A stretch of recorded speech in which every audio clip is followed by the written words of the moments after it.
The talk I'm giving today is one that may seem a bit confusing from the title, but let me explain what it is that I'm trying to accomplish here today. Essentially, what I'm doing is to talk about knowledge production. And that is something that throughout my career, whatever I'm looking at, I'm always interested in. So before I begin, let me just explain a tiny bit about myself. I actually have a PhD in Chinese history. However, at that time, I focused on pre-modern Vietnamese and Chinese relations, and my dissertation ended up being more about Vietnam, really, than China, and that enabled me to get a job after I completed my graduate studies as a Southeast Asianist at the University of Hawaii.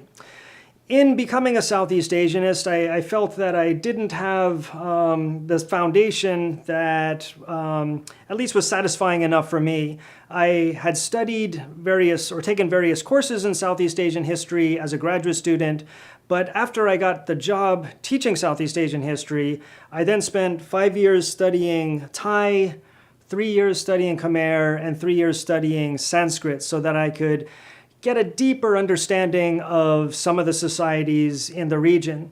I still have not studied Malay, and that is a language I would love to study so that I could get a deeper understanding of the societies, at least some of the societies in the island world. But the foundation I've established so far is one that I feel enables me to position myself as a Vietnam specialist first, then a Southeast Asianist, and then more broadly a scholar of Asia. Regardless, however, of which aspects of that mix I'm focusing on, I'm always interested in knowledge production and how we produce the ideas we do and why we do and things like that.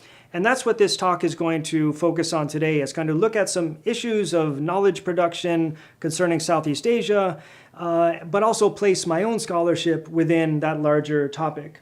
To give you a sense of where I want to go with this talk, let me start with a couple stories from a conference that I went to recently this past summer in Chiang Mai, the 10th ICAST conference. I was at one panel there where a colleague from Indonesia gave a rather impassioned plea for the writing of a new history of Southeast Asia that would enable people in the region today to gain a stronger sense of community.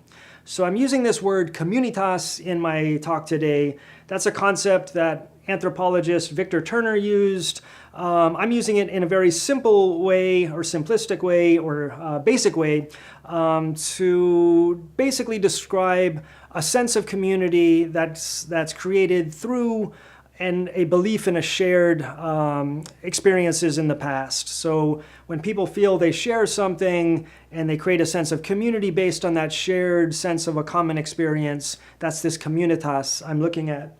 And this scholar this summer was arguing that in our current world where there are a lot of uncertainties, that it would be good to have something that at least ties people in this region together. And if they could gain a stronger sense of a common destiny, then perhaps that could benefit not only the region, but the individual societies within the region.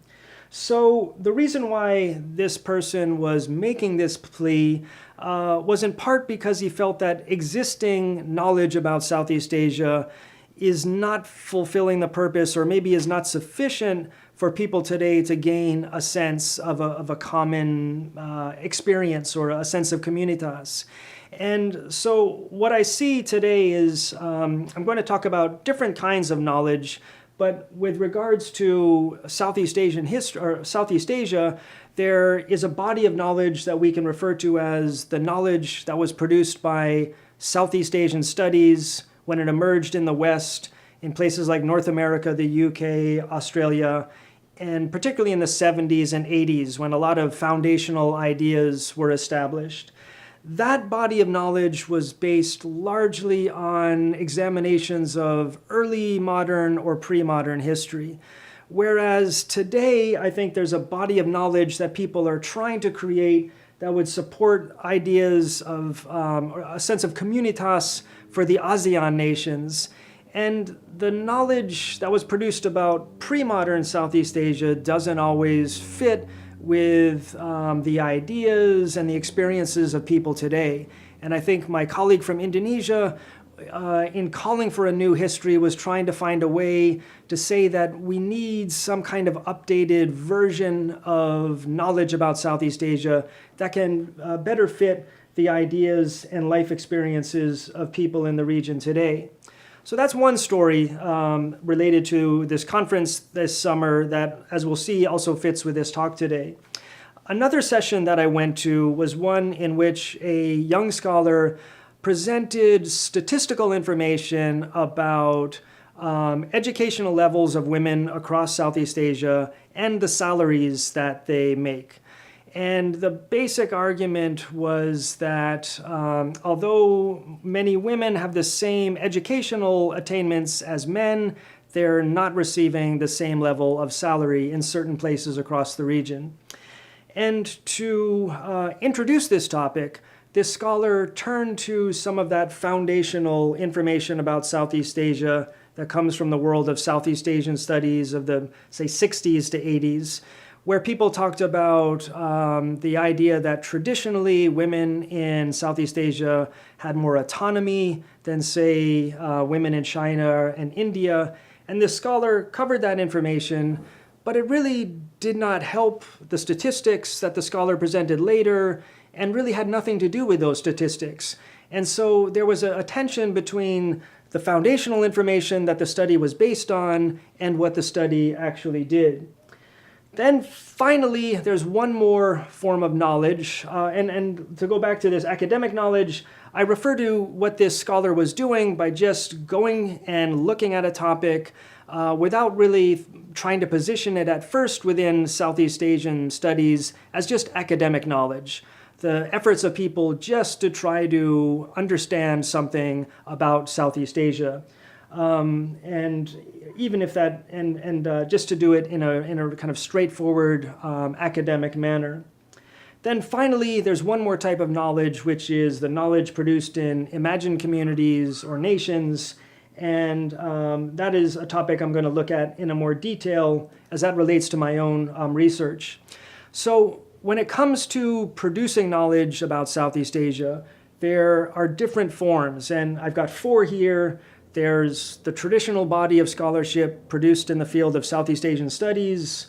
There's this effort to produce kind of an updated or new versions of scholarship in this, let's say, the world of ASEAN in the present. There's academic knowledge by people who are just going out and trying to understand certain aspects of society in the region. And there's the scholarship produced by, in a more nationalistic manner, to serve the interest of different national communities.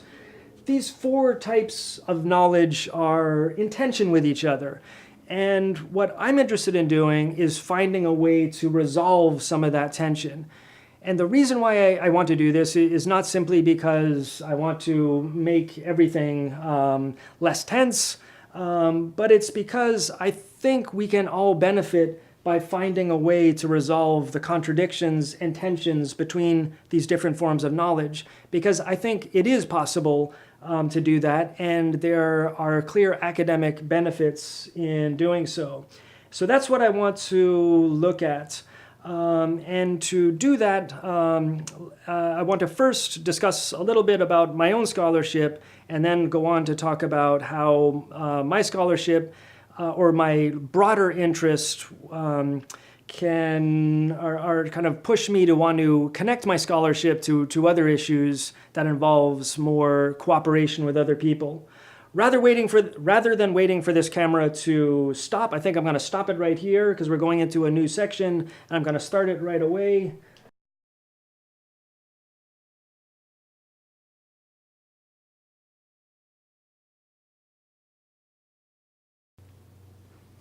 Okay, so my own scholarship really focuses on that kind of nationalistic scholarship that is produced to serve national interest. And in particular, recently I've been working on understanding the production of knowledge about Vietnamese history that's produced in Vietnam. To give you a sense of what I'm doing, let's take a quick visit to a couple places in Vietnam. In Hanoi, some of you have probably already visited Hanoi and have visited a place called the Temple of Literature. It's a temple or a shrine that was built in 1070 AD and is dedicated to Confucius and the whole world of classical learning based around the Confucian classics. In the core building of this temple complex is indeed a statue of Confucius, and around the edges are these stone inscriptions where the names of people who passed the civil service exams, the exams that people in Vietnam in the past had to take based on the Confucian classics in order to get a job in government. When they passed those exams, they would have their names inscribed on one of these stone pillars. Today, this is a very famous site. Many tourists, both international and domestic, visit there.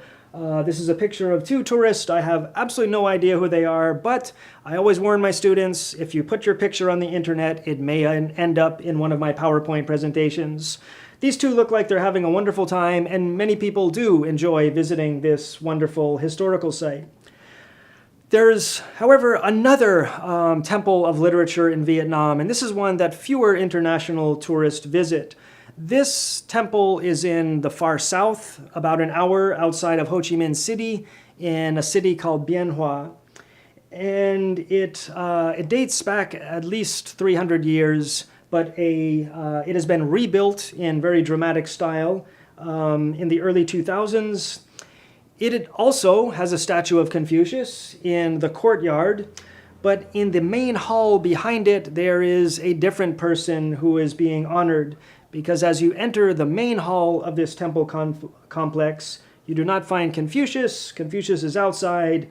Inside is Ho Chi Minh sitting in front of a replica of the top of a bronze drum, one of these archaeological artifacts that has been found from the first millennium BC in the Red River Delta and north central Vietnam that symbolizes the existence of a sophisticated society in that area at that time. Meanwhile, just inside the gate that you enter to enter this complex, there is a stone inscription. This stone inscription does not contain information about people who passed the exams in the past, but instead contains a very nationalistic message about a history of Vietnamese struggles against foreign invaders. It says about the French, for instance, in the 19th century, the French bandits made their way into Gia Dinh, the area around of Saigon or Ho Chi Minh City today, violently invading. Our people living in Dong Ngai, the area where this temple is located, were burning with rage, sharpening their swords and spears, their heroic will elevated. They destroyed camps, burned ships, and fearlessly let heads fall and blood flow. That is a very different message from the message you get from the Temple of Literature in Hanoi. And this message goes on to talk about how Ho Chi Minh and the Communist Party led Vietnam from oppression and is therefore a glorious tale of a struggle against foreign aggressors and the triumph of the Communist Party in protecting Vietnam from these external threats. Well, how did ideas about the past go from the kind of ideas we see in the Temple of Literature in Hanoi to the one that we see in Bien Hoa in the south? That is what the main focus of my research for the past few years has been on discovering. And I'm going to summarize now in about 5 minutes what I would normally take about an hour to talk about. So if anyone is interested in knowing more details, there are plenty more. But essentially what have done is to try to trace the development of knowledge production about Vietnamese history in Vietnam. And I start in the 15th century when Vietnamese started writing historical text in classical Chinese. And these works basically focused on the morality of the monarchs who were at the head of the kingdom. In the 19th century, French missionaries started to write about Vietnam, and they came with a very different worldview, one in which they had left a France where monarchs had been overthrown and where the nation was now being exalted. And they then started writing about the Vietnamese nation, or the Annamite nation as they referred to it. And in doing so, they started to conceptualize the past of this area in ways very different from the way that Vietnamese had been doing it up to that point, as these French writers started to focus on the group of people, the nation, rather than on the monarch. They wrote about the nation. They tried to figure out what the Vietnamese race is by trying to identify actual physical features that matched ancient names for Vietnam. And there's an ancient name that literally means crossed toes. And French scholars started examining the toes of Vietnamese and realizing that, wait, this could be a racial sign of that designates this group. Historians or French writers also started to write about wars in the past in ways that Vietnamese never had before. And so a 15th century conflict between a Vietnamese kingdom and the Minh dynasty was written about as a war of independence, a new way of viewing the past. These writings were all written in French, but by the early 20th century, some of these writings started to get translated into Vietnamese using a Romanized script that European missionaries developed for that language. These initial writings also all appeared in the south of what is today Vietnam, as that is the first place to come under French colonial rule. However, in the north, similarly new writings started to emerge in classical Chinese, the language that was still used in those areas. These new forms of writings came about because Vietnamese scholars in the north started to be influenced by reformist scholars in China and Japan, and they also started to produce texts in the early 20th century about the nation. They started to try to figure out what the Vietnamese race was and things like that. By the second decade of the 20th century, French rule was more firmly established and solidified across the length of Vietnam. And with the institutes like the French School for the Far East now producing information about Vietnam, the production of historical knowledge, I would say, took a more conservative turn. And there was less discussion now about struggling or fighting for independence. But instead, by the 1930s, in texts written both in Vietnamese and in Vietnamese, as classical Chinese was now basically not used anymore, you find writers talking about how there was a tendency towards unity in the past, but it was only when the French arrived and got complete control of the entire area inhabited by Vietnamese that true independence came to the country. Kind of odd way of looking at things, that true independence only comes under colonial rule, but that was the kind of the tenor of the times. One of the things that the French and other Europeans did that was a bit more revolutionary was that in the 1920s and 30s, they started to engage in archaeological excavations that unearthed artifacts that showed that there had indeed been a very sophisticated society in at least the Red River Delta and central Vietnam. Oh, no, actually, they found things all over the country. It's hot in here. I have to close all the windows so it won't be too noisy because kids will be playing basketball out there soon. They found artifacts from across the country that show inhabitants there from early times that have sophisticated societies, and this eventually is something that Vietnamese nationalists would pick up on. World War II was very interesting because the Japanese occupied Vietnam, the Germans occupied France, the Japanese and the Germans were allies. So to make a long story short and simple, for most of the war, the Japanese left French administrators in control of Vietnam, and those French administrators then did something unpredictable. They encouraged Vietnamese to become more nationalistic so that they wouldn't ally too closely with the Japanese. And so during the war, you started to get some more nationalistic scholarship, And by the end of the war, new histories emerged in Vietnamese that were very nationalistic and talking about the struggle for independence and topics like that had started to emerge in the 19th and early 20th century, but had then been more or less repressed or suppressed for the intervening decades.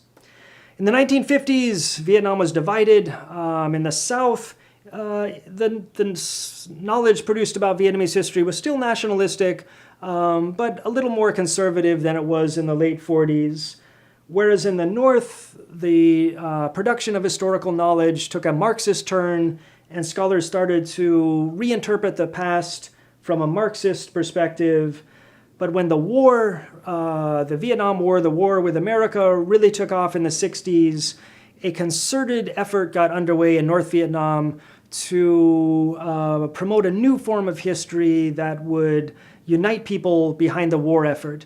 And this involved emphasizing a long tradition of resistance to foreign aggression and to taking some of those artifacts that French and European scholars had unearthed in the 20s and 30s and using those to argue that the Vietnamese nation exists from distant antiquity and has persisted through the time, through the centuries, despite 1,000 years of Chinese occupation, despite foreign invasions, and so on. This is really the Orthodox version of Vietnamese history that we find in a temple like, on display in a temple like the one in Bien Hoa in the south. And as we can see from this very quick overview, it is a very recent and nationalistic interpretation of the Vietnamese past. Does it matter that this view of the past exists? I would argue, I need to check if this just stopped. Does any of this matter? Do people pay any attention to this Orthodox history? Well, the day I visited this complex in Bien Hoa, there were not many people there. However, right next to it, it was built with this convention center over here, the revenue from which is used to maintain the complex.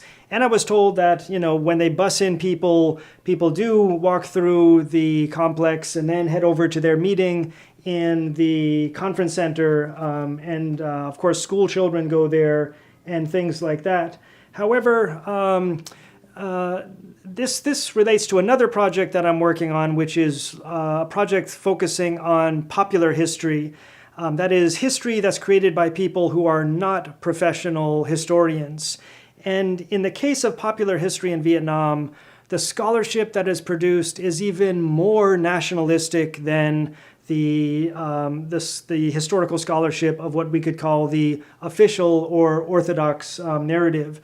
This is another big topic that I can give an hour presentation on, but I'm only going to try to get through this in about a minute.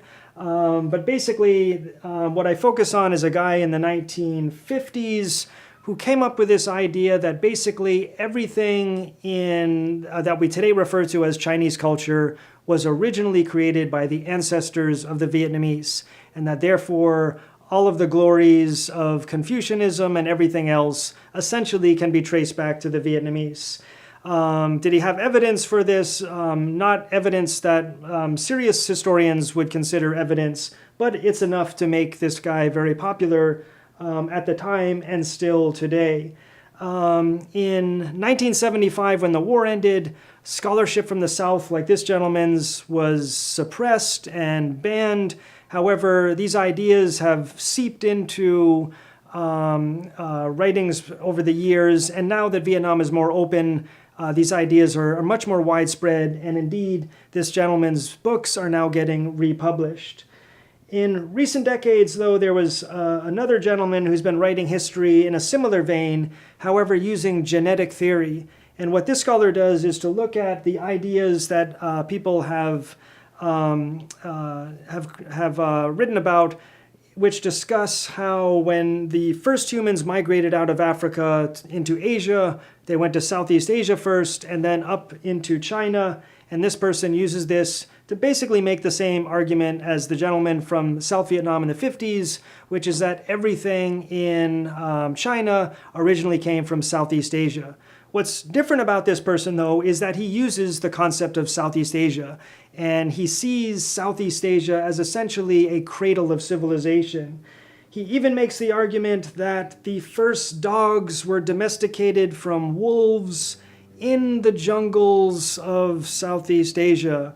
An argument that I don't think any scientist who works on the history of the domestication of wolves into dogs has ever made, but this person makes that argument and then argues that when human beings migrated out of Southeast Asia northward, their dogs followed them not only to China, but across the Bering Land Bridge into the Americas as well. So to this scholar, Southeast Asia is really, in many ways, a cradle of civilization for the world.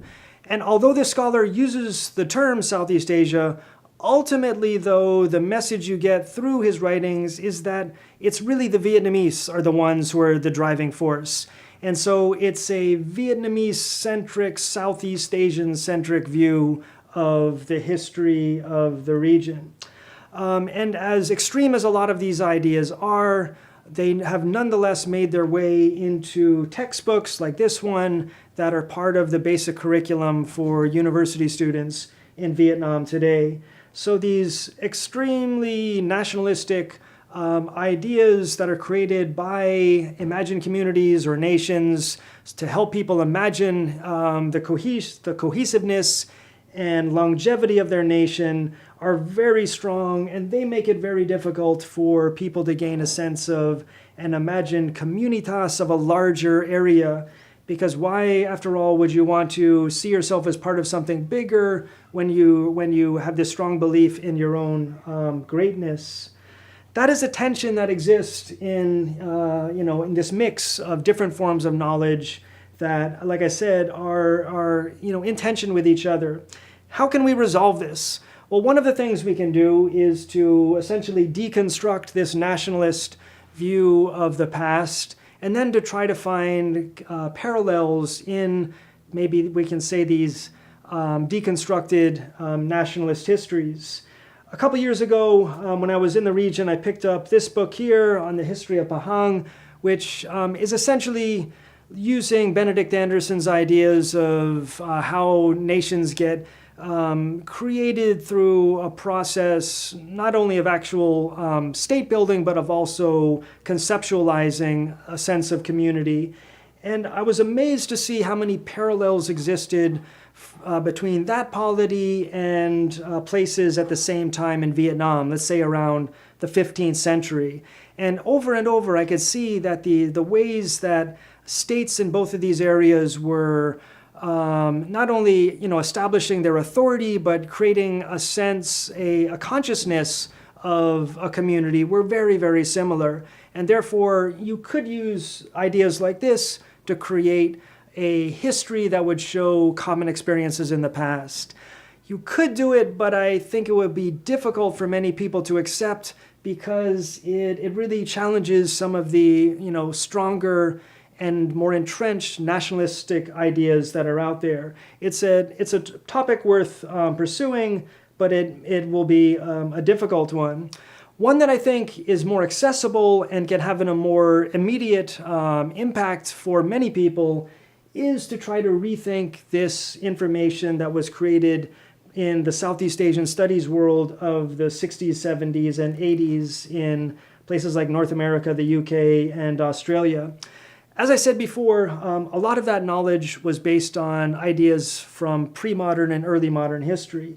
And so if we read Anthony Reid's Southeast Asia and the Age of Commerce and read the wonderful chapter on material culture, we'll learn that many people in Southeast Asia traditionally lived in houses on stilts, which may have been the case in the past, but today there are millions of people in Southeast Asia who live in big concrete buildings. And that whole experience has to be very different from the experience of living in a house on stilts surrounded by nature. So what is the common experience for people in Southeast Asia today? Well, that is something that I think needs to be theorized. There's a ton of material out there. Anthropologists, sociologists, historians, everyone is producing knowledge about recent Southeast Asia and the kind of world that people live in today. But I think we could still, what we really need to do, what I would like to see happen is a kind of theorization of that information take place so that scholars can be able to understand the lived experience of people today better, but also situate their scholarship that deals with the modern period on a foundation that fits it better. And to do this, I can imagine re-theorizing Southeast Asia by using, the post-World War II Southeast Asia as our starting point. And if we did that, for instance, and let's say we were theorizing about the position of women, it might be to argue that the general trend over time has been for women to have more opportunities in the workplace and better wages, but that this is unequal in certain, places. Then a scholar like the one I saw at ICAS would have a clear foundation to base the statistics that scholar found on. As that scholar found, that there were certain places where women were on a more equal footing as men, and you could compare that with the general concept that we have of post-war Southeast Asian gender relations and conditions in the workplace, and all of this would serve the purposes of scholars better, but it could also help create that sense of communitas that some people are looking for, as there indeed have been common experiences in the region in the past 70 years. And if we could theorize that and build a kind of outline of what is post-World War II Southeast Asia, I think that's something that could benefit everyone. And it's something I would love to do because I think it can bring together scholars from different disciplines